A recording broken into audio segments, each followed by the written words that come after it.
Hello, on this video I'm going to show you how to pass some data from one page to another page. So this is the basic structure of a MVC web application. For this video I'm going to be using only the controller and two pages. So basically the data is going to come from one page, pass through the controller, and going to the second page. So let's write some code for that. So what I have now is two pages or two views, and I have a link that goes from index to page 2. Let's run real quick to see what we have. So here's my index page. I have a link, and the link takes me to page 2. But I don't want a link, so I'm just going to delete this link for now. What I want is a form, and the action for this form is the controller and then the method inside the controller for the page where I want to go. And the name of the method is page 2. Let's go take a look on the controller to make sure that's what we have. So on the controller, I have a method called page 2, and page 2 returns the view. So good. And the method is posts. And now we just need the input. The name of this input is username, and the type is text. And then what I need is a button, a submit button, type submit. So this is my page, very simple, just a text box and a submit button. Now when I click on the submit button, the form is going to call the method, and it's going to call the page 2 method, and it's going to pass a variable called username. So let's go to the controller and take a look on that. So the page 2 method gets called, and to receive that string, I'm going to create a parameter right here, and I'm going to make it username. I want to put a stopper here, and then I'm going to start debugging, or F5.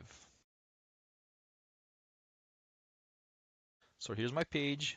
I'm going to type something here, and if I click on submit, and it stops right here on the stopper, and if I look right here on the autos, I can see the username equals general.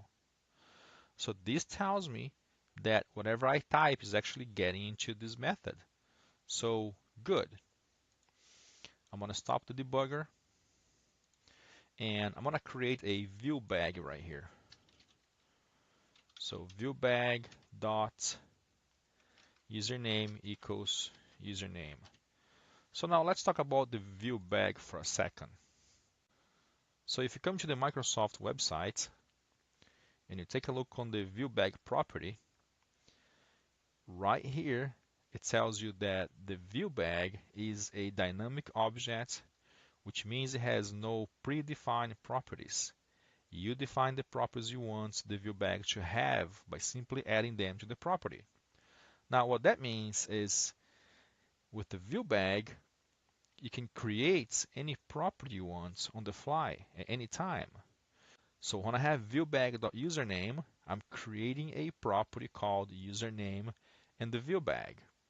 And then I'm assigning the username variable to that. Now you can change the name here and create whatever you want to create, but I like it to keep it the same, only so it's not confusing for me of what kind of data, what kind of variable I'm storing on this property. Now let's go to the page 2. On the page 2, I can just use the ViewBag property to display the value that I passed. So I'm going to run this web app. So here's my index. I'm going to put dog, click on submit, and dog gets displayed on the second page.